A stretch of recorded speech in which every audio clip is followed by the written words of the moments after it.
सजैले बानी तहरे खातिर, तहर बड़ुए प्लानिंग का बता द आखिर। भोले बाबा से मांग रही हूँ तुम्हें 7 जन्म के लिए।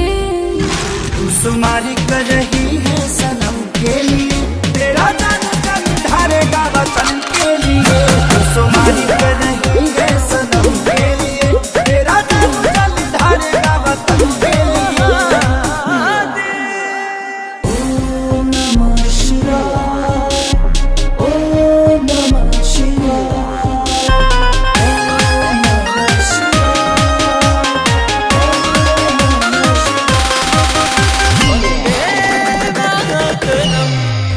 हमरो खातिर वतन उतने प्यारा बा जितने की बड़ा तू। तोहार मोहब्बत पे घर बा दिल से बाटे लव यू। कि चिरई जैसन चहके देसी है बा दिलवा के अरमान। कवनो आफत विपत न आवे भोले बाबा करस कल्याण। हमेशा शक्ति दे तुम्हें महादेव नेक कर्म के लिए। सुमारी कर रही है सनम के लिए, तेरा जल जल ढारेगा वतन के लिए। सुमारी कर रही है सनम के लिए, तेरा जल जल ढारेगा वतन के लिए।